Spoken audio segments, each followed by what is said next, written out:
Good evening friends.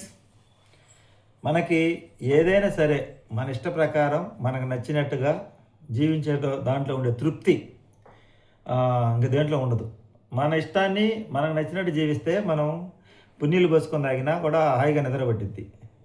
మనకి ఇష్టం కాకుండా అంటే ప్రతి ఒక్క మనిషికి ఒక వ్యక్తిత్వం అనేది ఉంటుంది, ఒక ఆలోచన విధానం అనేది ఉంటుంది.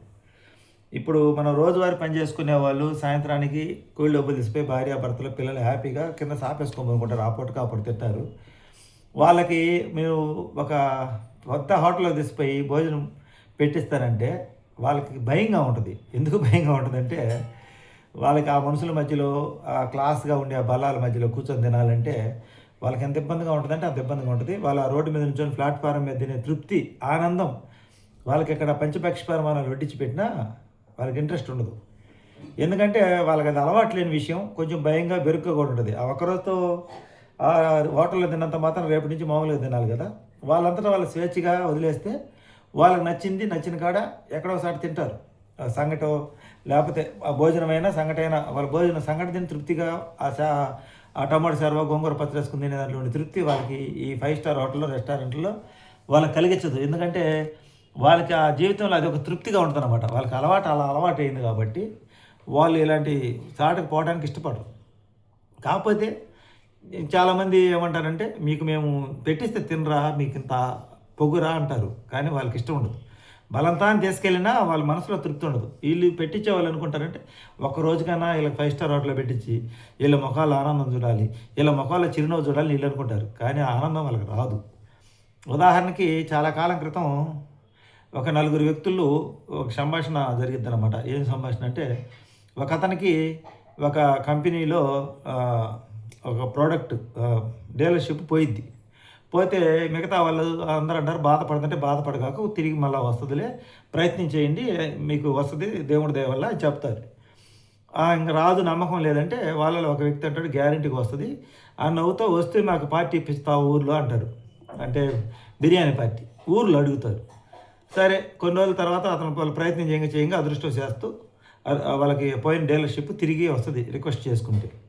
ఆ ఆనందంలో ఇంకా వాళ్ళు ఏమంటారంటే వీళ్ళు మామూలు జనరల్గా నవ్వుతూ అడిగారు. వాళ్ళు ఆనందంగా వస్తే పార్టీ ఇప్పిస్తాను అది ఇప్పించి అంటారు. వీళ్ళకి పార్టీ ఏంది, వీళ్ళ ఊర్లో వీళ్ళ దాబా రెస్టారెంట్ పైన మిద్ది మీద కూర్చొని సరదాగా మాట్లాడుకుంటా తినాలని వీళ్ళ ఇష్టం. కానీ వాళ్ళు పార్టీ ఇప్పించే వాళ్ళ ఆలోచన ఎలా కలిగిద్ది అంటే ఊర్లో పార్టీ ఇప్పిస్తే ఏమైద్ది, మనం వేరే ఊరికి పోయి అక్కడ పెద్ద స్టార్ హోటల్కి పోదాం అని చెప్పి వీళ్ళని తీసుకెళ్తారు. ఎంత దూరం అంటే దాదాపు 180 కిలోమీటర్లు 100 కిలోమీటర్లు ప్రయాణం చేసి అక్కడ తీసుకెళ్ళి అలిసిపోతారు. అలిసిపోయిన తర్వాత అందరితో అక్కడ ఆగరు. మా బంధువులు ఇంటికి పోయిద్దాం, అక్కడ దాకా పలకరించొద్దాం, ఇక్కడే మా బంధువులు వెళ్ళి అక్కడికి పోతారు. వాళ్ళు ఏ స్వీట్లు ఎటాటీ పెట్టి టీ ఇస్తారు. కొంత కడుపు నిండిపోద్ది, ఆకలి చల్లారిపోయింది. వీళ్ళు గోలు ఏంది, బిర్యానీ తినాలి, ఊర్లో సరదాగా మాట్లాడుకుంటే బిర్యానీ తినాలి, తలా ఒక కాస్త మద్యం సేవించి సంతోషంగా మాట్లాడుకొని వీళ్ళ గోలు. వీళ్ళు అంత దూరం తీసుకుపోయి ఫైనల్గా మాకు కడుపు నిండింది, మీకోసం వస్తాం పని రెస్టారెంట్కి అంటారు. ఎనికెడత పోయిన వాళ్ళకి ఏమనిపిస్తుంది, ఇంత దూరం మేము రిసుకుపడి వస్తే ఇప్పుడు తీసుకుపోయిన అతనికి పెట్రోల్ ఖర్చే 2-3 బండ్లకి పెట్రోల్ ఖర్చు.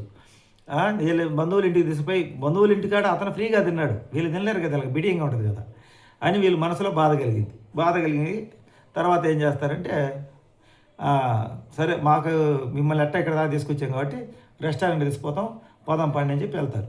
అక్కడికి పోయిన తర్వాత రెస్టారెంట్కి పోయేటప్పుడు మాకైతే ఏమొద్దబ్బా, మీరు తినే పని తినండి అని అంటారు. గట్టుంటుంది తీసుకుపోయినాడు ఆ మాట అంటే. వీళ్ళు ఏం చేస్తారు, సరే ఫార్మాలిటీ కోసం ఏదో కొంచెం చెప్తారు. అది అప్పలకా ఏదో తిని అట్ట ముక్క నోట్లో పెట్టుకునేటప్పుడు ఇట్నే సింపుల్గా ఉండాలి పార్టీ. ఒక్కొక్కరు ఎవరైనా వర్క్ ఇప్పిస్తున్నారంటే ఎగబడి తింటారు, ఇలా ఉండాలి అని అంటాడు. ఆ ఇప్పించేతను ఖర్చు పెట్టమని ఎవరు అడిగారు, వాళ్ళ ఆనందం కోసం తీసుకెళ్ళింది. అప్పుడు వీళ్ళు మనసు చివుక్కుమంటది, వరి మనం పనులు బాగొట్టుకొని మధ్యాహ్నం అనంగా బయలుదేరి ఇప్పుడు ఇక్కడ దాకా వచ్చి తీరా తినపోయేటప్పుడు మనం ఏదో ఇంట్రెస్ట్గా పలానా దినాలను వచ్చాము, వీళ్ళు తర్వాత సిస్టమ్ మార్చి నేను మనకి వేరే ఊరు తీసుకొచ్చి ఇక్కడ బాగా గ్రాండ్గా ఇప్పిస్తామని చెప్పారు. ఆశపడి వచ్చి నిరాశకు గురయ్యాము, ఎంత అవమానం జీవితంలో ఎప్పుడు మనకు రాకూడదు అనుకొని ఇంకా మాకు వద్దు ఏమొద్దు అని చెప్పి అందరితో సరిపెట్టుకొని సింపుల్గా వచ్చేసారు. ఇలా మనసులో అదే ఆలోచన ఉంది. అంటే ఎదుటి వాళ్ళు ఇష్టాలకి పెట్టించేది ఎలా ఉంటుందంటే ఇలాగే ఉంటుంది. వాళ్ళ ఇష్టం అది, వాళ్ళ కోరికని మన మీద బలవంతంగా రుద్దటం.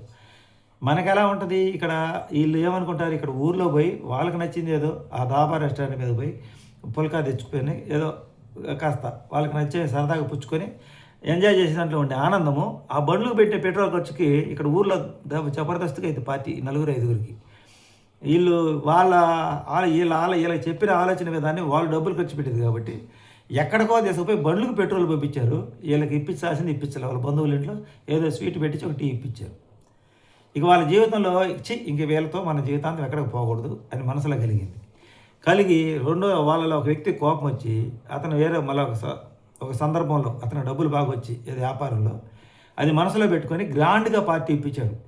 వీళ్ళందరినీ పిలిచి ఎందుకు ఇప్పించాడంటే అక్కడ అతనికి జరిగిన అవమానానికి వీళ్ళకి అందరికి పార్టీ ఇప్పించి ఏం చెప్పాడు తెలుసా, ఇది నేను మనస్ఫూర్తిగా ఇష్టపూర్తిగా ఇప్పిస్తున్నాను, నా ఇష్టం కాదు, ఇక్కడ మీకు నచ్చినట్టు ఏది కావాలంటే తినండి, ఏది కావాలంటే తాగండి అని అన్నాడు అనమాట. అప్పుడు మొదటి వ్యక్తికి మనసు చివుక్కుమంది. ఇక్కడ ఏమైందంటే ఈ కథ అంతా ఎందుకు నేను చెప్పానంటే ఎదుటి వాళ్ళ అభిప్రాయాలు బలంతాన ఇతరుల మీద రుద్దకూడదు. అది వాళ్ళ ఆనందం, వీడికి ఏదైనా ఇష్టమో తెలియాలి కదా. ఇప్పుడు మా ఇంట్లో ఉంది, ఇప్పుడు నేను చపాతీలోకి జీడిపప్పు కర్రీ చేసుకున్నా, అది మా అమ్మాయికి కొట్టి జీడిపప్పు తింటే ఇష్టం, ఆ కూర ఇష్టం ఉండదు మా అమ్మాయికి జీడిపప్పు కర్రీ, అది ఆమె ఇష్టం. ఎందుకు తినమని బలంతానంటట, నేను ఇంత ఖరీదు పెట్టి చపాతీ జీడిపప్పు తెచ్చాను, ఆ కూరను ఎందుకు, ఎంత ఖరీదు కాదు, అక్కడ వాళ్ళకి ఇష్టం ఉందా లేదా అనేది తెలుసుకోవాలి. అలాగే ఎప్పుడు కూడా మన అభిప్రాయాలని ఇతరుల మీదక బలవంతంగా రుద్దకూడదు. అలాగే మనం కూడా ఏంటంటే ఉచితంగా వస్తుందని ఆశపడిపోతే నిరాశకు గురవుతాం. ఒక్కోసారి అవమానం జరిగిద్ది, ఒక్కోసారి కొంచెం ఇబ్బందుల్లో కూడా పడతాం. ఈ కథ యొక్క వృత్తాంతం ఏంటంటే దేనికి ఉచితాలకు ఆశపడిపోతే ఇలాగే జరిగిద్ది. ఉచితం అనేది ఆరోగ్యానికి మంచిది కాదు. ఏదైనా సరే మీకు ఉచితంగా వస్తుందంటే దానివల్ల మీరు మనశ్శాంతిని కోల్పోతారు.